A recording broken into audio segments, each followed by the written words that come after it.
Well, I didn't think I'd be talking about TF2, but there's been something kind of big that's happened apparently.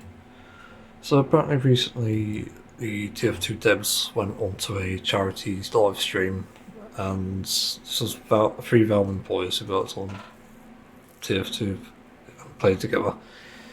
According to this Reddit post by a Stannis loyalist, and there's also been posts about someone using the engagement ring to basically say or mock the Valve devs about the Meet Your Match update, which obviously ruined the game. There's no denying it. But it was targeted at them and it was done during live stream. And to be honest, I can't really fault it. Like, if it was something like kill yourselves, please, that's the thing, I wouldn't support it, but this genuinely is a good call out. I can't really fault it because damn, Meet Your Match is a bad update, and annoyingly in this post that Stannis Loyalist has made, there was no mention of Meet Your Match, but there was mention of other things that are controversial, and I'll go through them. So the devs were John Joe Schoenig, software engineer, currently works on Steam Deck; Eric Smith, currently developer of TF2; Dave Driller, senior level designer of Valve for 30 years. And in the short summary, and Stannis Loyalist has linked the Twitch VOD for this. I can't back it because I haven't watched it, I don't have the time. But the devs have basically said these things, these bullet points. I'll link this in the description. They're testing a pyro weapon that had pulled players in instead of pushing them out. That survived one playtest until it was completely scraped. It seems like they don't test things, like my personal comment here. It doesn't seem like they test things very well. Next is Valve has hundreds of unreleased internal game modes. I think this is for the better, because there's already a lot of game modes at TF2 as it currently stands. I should have said I'll put some insight on this. TF2 nearly split apart of deciding map category, like deciding what maps should and should not be allowed in Halloween. I don't really understand what this one's about. Like, what maps are like Halloween themed, I guess. I don't know. Like, something like Night Train is fucking incredible, and I wouldn't care if that was on the normal rotation or not, regardless of whether it was Halloween or not. Because that map is fucking goated. It's probably my favourite map in TF2. And I don't really give many maps that honour because usually it's like using all the same assets, but these felt genuine, this map in it specifically. I remember back in the day when they released an initial like train map, it wasn't that great, it just didn't look great. It was all buggy and stuff, but this one looks really good. Next thing is that Valve maintains flexible map guidelines to preserve mappers' creativity. I don't agree with this, surprisingly. I don't think the guidelines are strict enough, and any map maker, which I was formerly, I edited maps for fun really. I did it for a server, I can't remember the name, it wasn't Potatoes I think. It's some British guy, can't remember the name, but I made some edits for maps to make it less exploitable. And I worked alongside someone, and it was mainly MVM maps, but even then from that I learned a lot about maps and what went into them. And exploits are such an easy thing to avoid if you just playtest it properly and play it as an exploiter. That's just crazy. And I managed to prevent a lot of exploits. Anyway, next thing, Valve doesn't want to apply rules. I've already said that. No, it's a new thing, yeah. Valve doesn't want to apply rules on maps and ruin the experience of player creativity. If you want to play on 2.4 and goof around, Valve doesn't mind. This I generally agree with because it's like a player thing. Like, friendlies are very well established in TF2. I definitely enjoy the friendly nature of maps, and when someone interrupts it, it's kind of shitty, but you know, it's democracy. You know, we just sometimes vote kick those players. I don't really fault them, but at the same time, it does feel a bit scummy, especially if you're new to the game and you're not used to it. Like if they added some sort of like friendly mode or something, where you just turn transparent and you can see other players who are friendly who are not transparent. So that sort of thing like GTA 5 does in GTA Online when you want to go passive mode, because that's a smart choice. Yeah, GTA Online sucked. Anyway, next thing. According to Driller, Valve maintains its flat structure, handling difficult decisions through self-regulation rather than management. Employees either know when to stop or seek consensus, saying he's only seen this one exception in his nearly 30-year tenure. Yeah, does sound about right, but at the same time, this is bad. And I say this is because the state of the game in the past 3 years has been insane, and I only started playing it back in 2023, and I stopped playing it for various reasons like economy and the bot crisis and the updates, the lack of them for that matter. And I was glad I did set my mind on other things and felt better for it. And I prefer playing Genshin Impact and Final Fantasy 14 over this. There's more fun to be had, I guess, and just more interesting things happen in those games rather than TF2 now. It's all ruined because of how matchmaking is. Like, even if you get put on a map you don't like, you're there with other people who don't like the map, and that's really the difference. Sometimes too much choice is a bad thing, and that's one of the things we miss from quick play. I remember quick play quite fondly, to be honest. It was one of the things I used to do when like certain servers were down, like community servers as well, and it just worked. It wasn't anything good or bad. It's just there. Yeah. The team had strong disagreements about the potassium bonnet, the banana hat. I don't know, like, the thing with the TF2 art style is it's not very unique, contrary to belief. Certainly was popular. I think that's why people think it's the first of its kind. I think it existed before it. I could be wrong. I generally don't really like to put TF2 on the pedestal where it's the art style that sells it. It is a very unique art style, but it's not like the best art style. And it's also a quite versatile one because of its art style. As long as you do it right, that's the thing. Like the Chicken Kiev, my favourite Halloween hat, fits perfectly with TF2. But you have some items that sometimes don't make sense. I'm trying to think.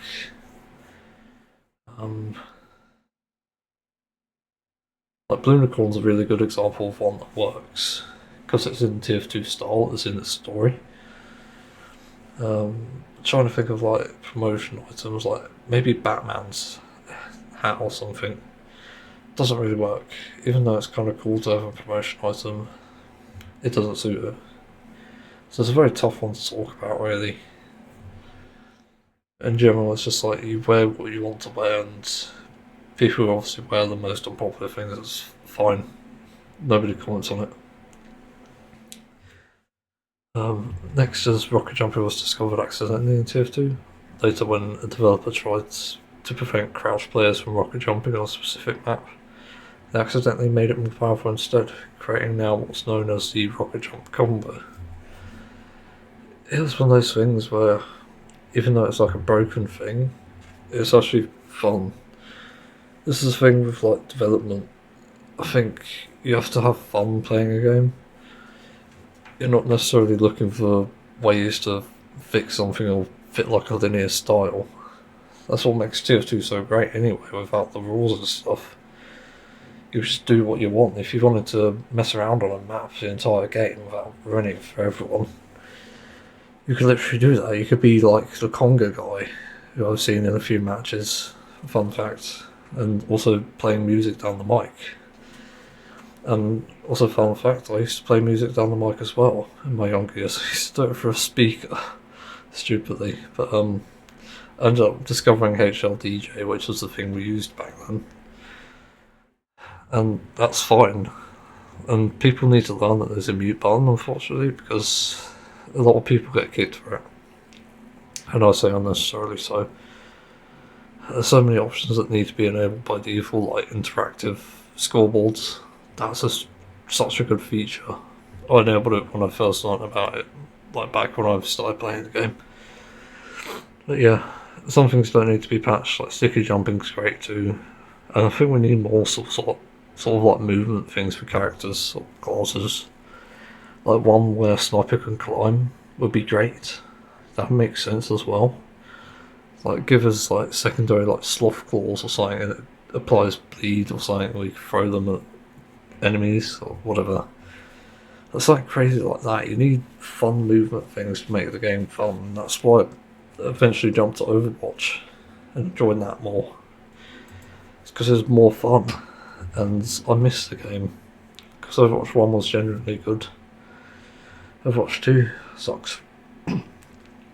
Joshi Contractor led the TF2 64X project and handles the Source 1 compatibility updates for various games. He also added the 100 players match option.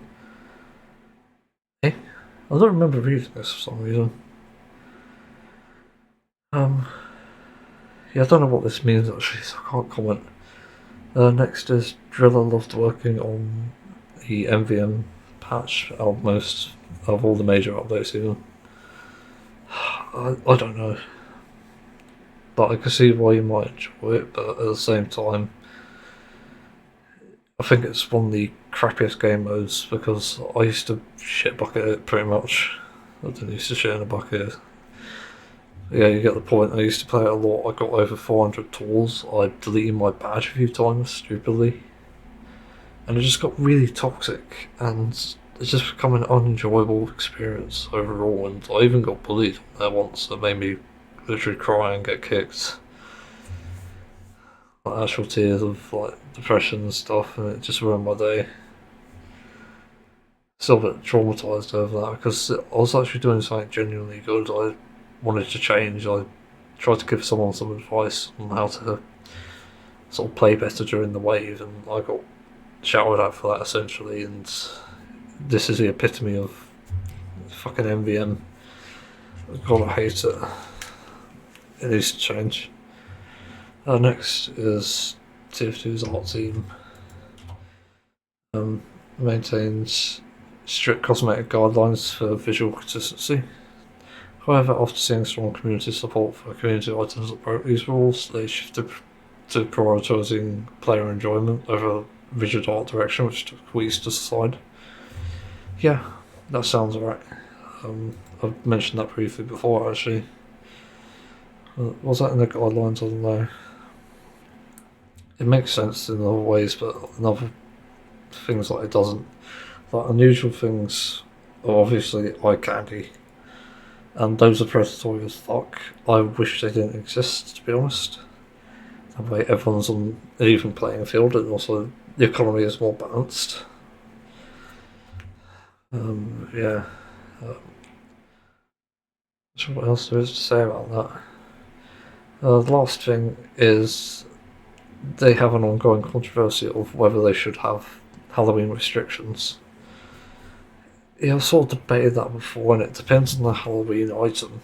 Like the chicken Kiev is harmless. You can figure out it's heavy. You can have fun with it. Medimedis, same thing. Also, like disabling hats for them is just sucky. Like I hate that you can't wear a hat with Medimedis, but you can with, for some reason, Heavy's chicken Kiev. That's just ridiculous. But yeah, like the other thing is these really rare items in the economy that I remember from years ago, like the horseshoes, the pumpkin bombs, the exorcism spells, all these spells and stuff that existed back then. Also, like the strange, unusual headless horseman's head taker. These are stupidly expensive, and obviously the head taker isn't restricted, but the cosmetics usually are, and they shouldn't be. Simply because they're fun items and they're not disruptive to the gameplay. You know, if you play on Halloween and you don't wear anything, but others do or do not, it doesn't matter. Like, if you see two scouts, you can still see that's a scout. If you see a sniper with a caravan, that's still a sniper with a caravan, and if you have to, you can compensate it with a hitbox. It's simple. You know, provide a slight disadvantage, but advantage as well. There's a way to balance it, and this takes time, obviously, but that's the point of development. You have to put time into it to make it work. That's what I did when I was editing maps, and also doing MVM missions. Fun fact, I also did that. I didn't do it very well, though, because I didn't know what I was doing. But I had a friend who knew what he was doing with that, and did make some good stuff.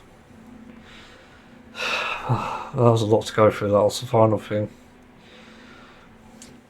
The thing that pissed me off about this, though, is the lack of addressing the real issues like meet your match and the economy, and also to an extent the bot crisis, but that's sort of been solved already. I said recently on a post about the negative reviews on TF2, people have forgotten what Save TF2 was about instantly. I noticed that when the bot crisis stopped, and it seemed like people were only spoiling it just because the bot crisis was ruining their games and their trading and stuff. It's like, no. Valve is ruining your games and your trading. It's the other way around. Even though the bots were a huge problem, it is literally Valve's fault that a lot of this shit is going down. You know, if Valve made good updates, there probably wouldn't be a bot crisis. There probably wouldn't be trading problems or even economy problems. You know, if they kept up to date with like releasing like rare items like strange crit screeds and stuff, and put them in later patches, we'd be good as an economy. But I don't really agree with it, and it's more predatory than even like a gacha. Like, I'm playing 2 gachas at the moment, and they feel less greedy than TF2 ever has been. And that's saying something, which is fucking crazy. And honestly, I'd rather spend more money in a gacha like those rather than TF2 at this point. And it has gotten to a point where I thought about selling my Only Unusual hat, which is one that I really like. But it's just, I can't stand TF2 anymore, and that's partly burnout, but also all these random like non-updates that happen. These major patches are lacking. I just wish TF2 could be a better game, but at the same time, I'm starting to think it's just worth sort of putting it to rest once and for all and saying that I'm not going to play it ever again. You know, it's literally at that point now, and I wouldn't miss it, to be honest. I've got better games out there. I've got Final Fantasy XIV, I've got games I want to try. I've even got games in my library I want to try. I've got Deep Rock Galactic Survivor, Final Fantasy VII remakes. Miku and the Witch's Mountain looks really fun. It's like a Ghibli style witch game thing. Is she a witch? I can't remember. The Witch's Mountain in the fucking title, fuck's sake. Yeah. There's plenty of other things I'd rather be doing than TF2, and that's that really. That's really my thoughts on this developer response. Although I could be wrong, and I'll say my sort of TF2 life story again. I started playing in 2011 apparently, and it's sort of 13 years later now. But I was in school when I started playing TF2, and pretty much nobody else was playing it. I had friends who knew about it and enjoyed the Gmod content, but not people who played it. So I was actually the only one who played it. It's fucking crazy. I do owe a lot of my sort of, I guess, like struggles in childhood to TF2 because it just helped me cope and focus as well, along with other games at the time, like Borderlands 2 and Saints Row the Third. Yes, I was playing them when I was young. Yeah, that's it for this, really, this discussion. So I think really this is just like a farewell to TF2. It's as good as dead. I'm actually going to remove it from my daily routine stuff to look at. Even though there's some good community content every now and then, it's just filled with children. Also, the other problem, the community is just toxic as fuck, and it's not necessarily just for the bigotry. It's also the mentality that people have. When I bring up the economy being corrupt and absolutely ridiculous in terms of pricing and predatory nature, I just get laughed at and pointed at. It's like, well, I'm right, you know? You're not refuting my point. There is something explicitly wrong with an economy that thinks, say, a nuts and bolts hat for really high tier hat, for example. Let's say an all class that's really good. I don't know what hat, I can't remember. I'll list any off the top of my head. You know, that goes for like £100 or so, which is quite low for a high tier hat. But, you know, something that's not necessarily appealing to you could be appealing to others, and that could be someone's like favourite hat ever. Like my current unusual hat is actually my favourite one ever, because it's an effect I like, and it's a hat that I think is cool. It's not the best hat, but it's like a double cosmetic hat, so it works. But I think it sucks that not everyone can get that sort of thing. I spent money on this, and yeah, I like it. I'll use it forever if I ever play TF2 again. I'm not going to sell it, but I want people to have like an equal chance at having these items, not have to spend money. Yeah. And I get the TF2 as a free-to-play game. Make it a microtransaction and simple.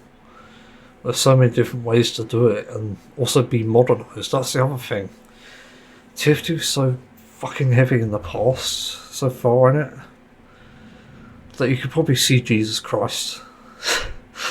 Jesus, that was a good roast. Fuck you. I have to pat myself on the back for that. That was, yeah, it's literally so far in the past that it's just, by today's standards, it's not really passable. And I think that's why people don't really pick it up anymore. Why nobody revisits it, even though there's been some major breakthroughs, like the 64-bit update, which is kind of good. The 100-player servers, like, nothing's going to bring people back unless you modernise it or make a TF3. Well, make a Team Fortress 3 for fuck's sake. That's probably how you can win players back. And I'll definitely try it if it's good enough. Yeah, I'll end the discussion now. Gonna watch a stream. And my throat hurts. But thanks for watching. Oh, Yoskos raised 2 million. For charity, I mean. Yeah, thanks for watching. I'll see you on another video.